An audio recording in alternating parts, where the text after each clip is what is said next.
Ahoy hoy, my friends!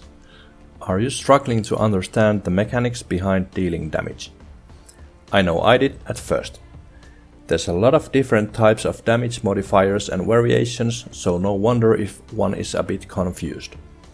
I try to keep this guide as simple as possible and rather show you the differences.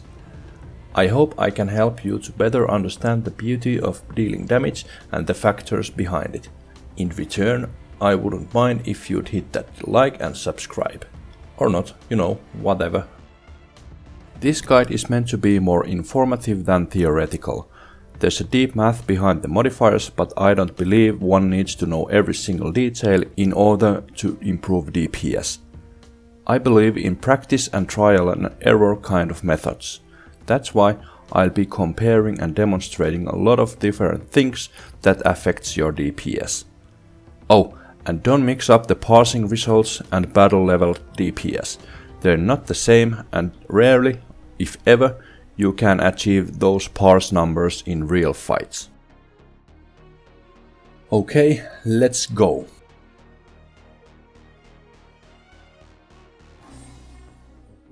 Buffing yourself and debuffing enemies is crucial and really affects your DPS. Different enemies has different amount of armor and resistances that mitigates your damage. So by buffing you'll deal more damage, and by debuffing enemies you'll reduce their armor and resistances.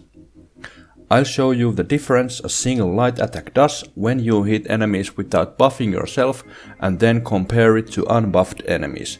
Just watch and see.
So now you'll see the difference.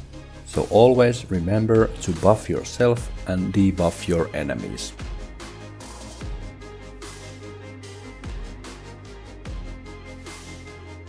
Light attacks and the so-called light attack weaving is the backbone of successful parse and DPS. It is also the most important thing to handle well. Light attacks have a global cooldown of 1 second, so that's why you'll hit skills in between light attacks. That is also the easiest form of animation cancel. Practice your weaving constantly. Easiest way to get the rhythm is to start doing it slow. Hit medium attack, that is any attack between light attack and fully charged heavy attack. Then you hit your main spammable skill, and then you hit the medium attack right after.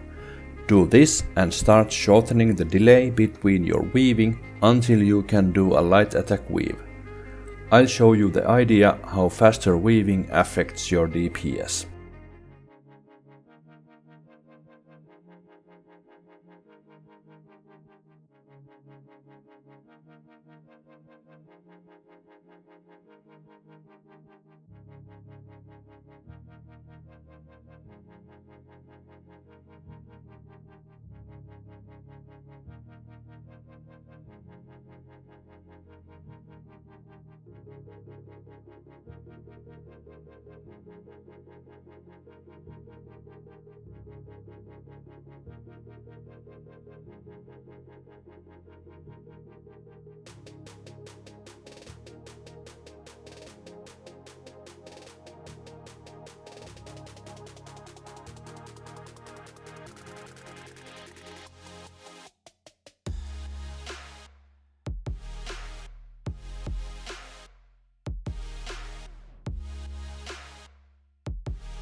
I hope you saw the difference how faster light attack weaving affects your DPS.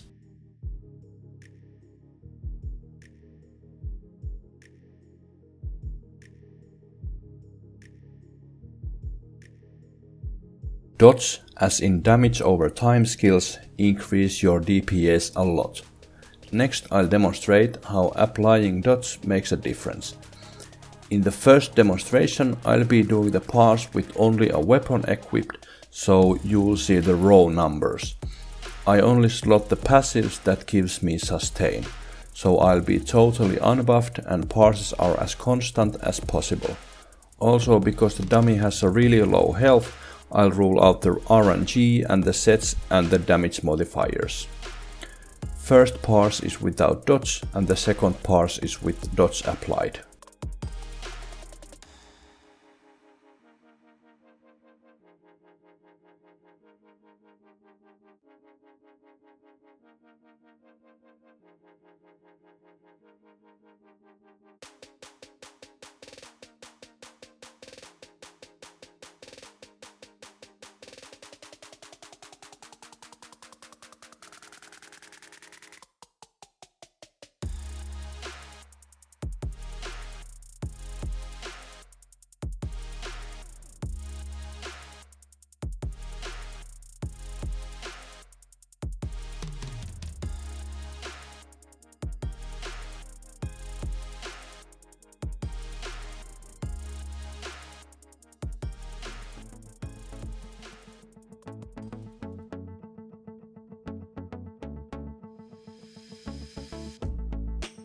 So there's a clear difference, and with fully geared and with better sustain, that difference only grows bigger. The second demonstration is with fully geared.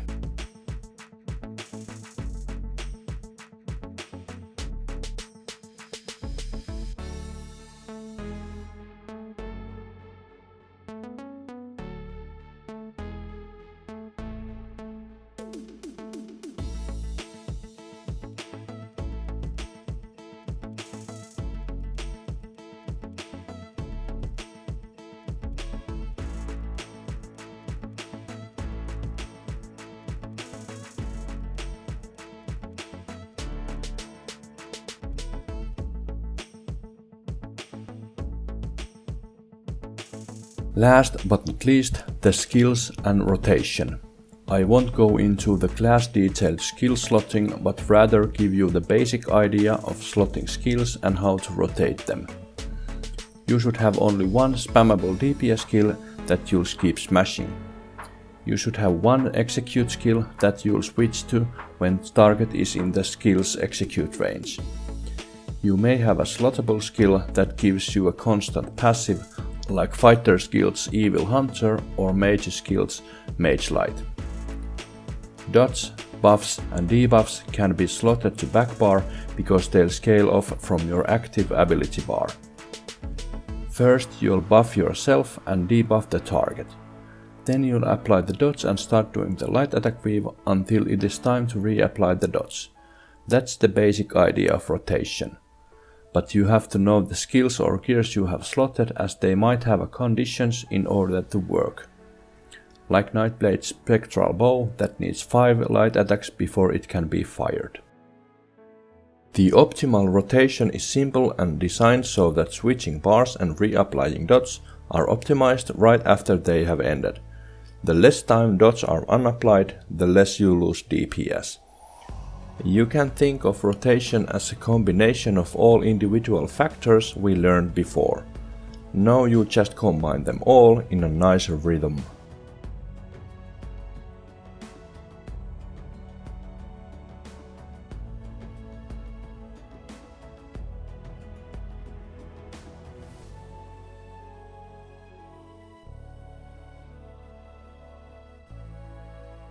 Buffing, light attack weaving, dots and rotation is the factors you can train and practice.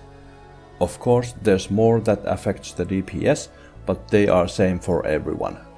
So next thing that affects the DPS is gearing. If you gear yourself towards high damage, your sustain will take a hit. Sure, you'll melt your low health enemies fast, but in longer fights you'll run out of your resources quickly. So keep that in mind. I crafted a couple of different gears and I wear only one set at a time, so I can show you how much or how little the gearing actually affects the DPS.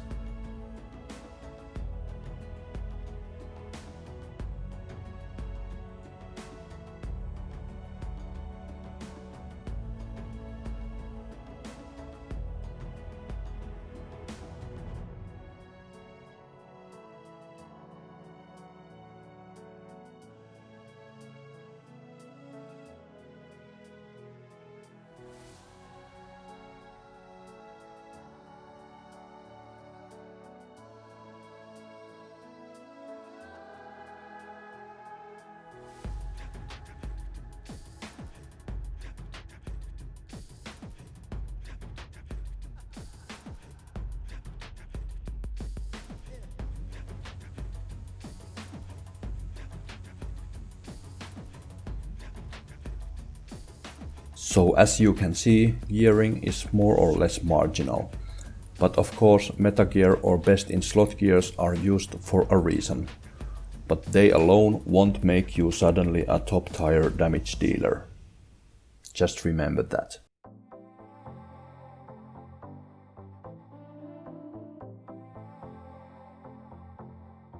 Champion points does affect your DPS, and hefty amount of champion points will affect it a lot. With little under 1600 champion points you'll be able to allocate enough points for all non-slottable perks and 4 champion bar points from every champion tree. Next I'll demonstrate the effects of CP by allocating points into the Warfare constellation, and we'll do a pass with champion points and Juliana's DPS set. So we already have the base numbers.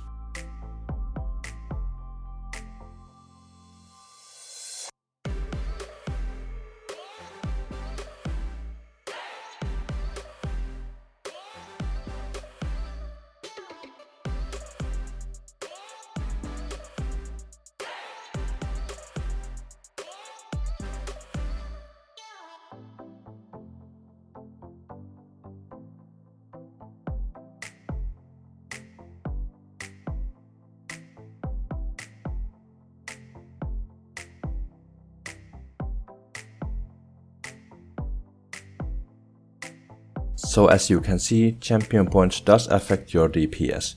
Usually, percentual damage increasing perk is better than weapon damage perk, like increasing damage done type of perks. You'll grow stronger as you play.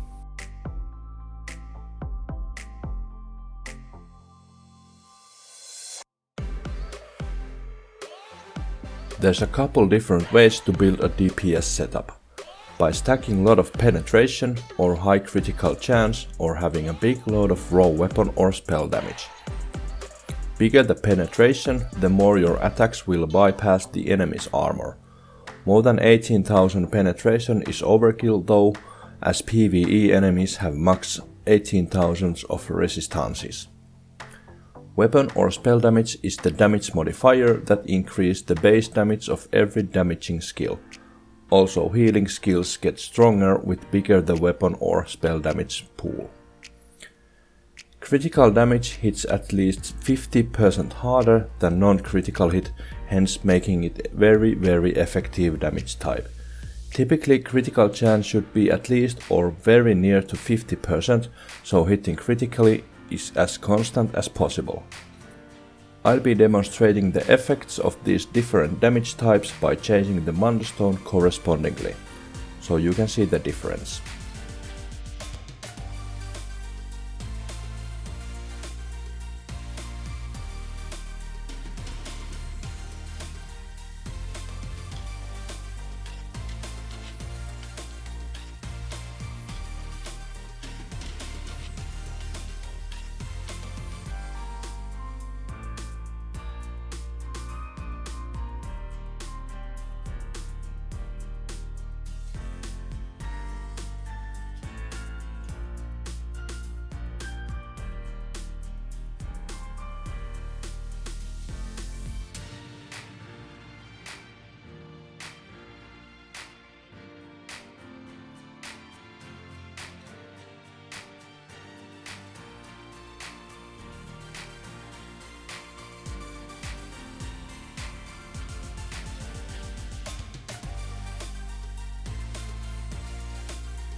As you can see, there is a difference, but you have to keep things in balance. Leaning too much into penetration hurts base damage and critical chance. Low critical chance lowers amount of critical hits, so keep them in nice balance.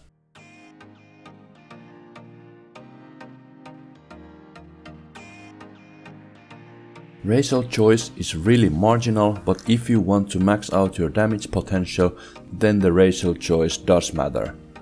I'd rank a Khajiit as a top choice as it has hybrid stats bonuses and critical damage bonus. Other good choices are High Elf for Magicka and Wood Elf for Stamina. Also Orcs and Dark Elves have passives for increased damage. In the end, it's really up to you what kind of race do you want to play.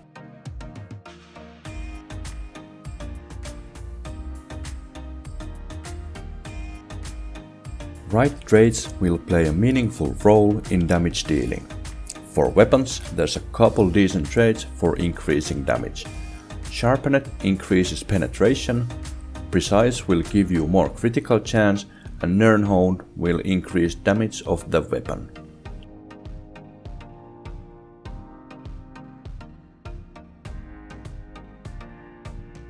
For gear, there's only one reasonable trait, and it's Divines. Fully golded Divines gear will increase Mundstone effect a lot. For jewelry, you can use Bloodthirsty for hefty damage increase for targets under 90% of health, or Infused, which will affect the jewelry enchant. If you have sustain issues, you can use the normal Robust or Arcane.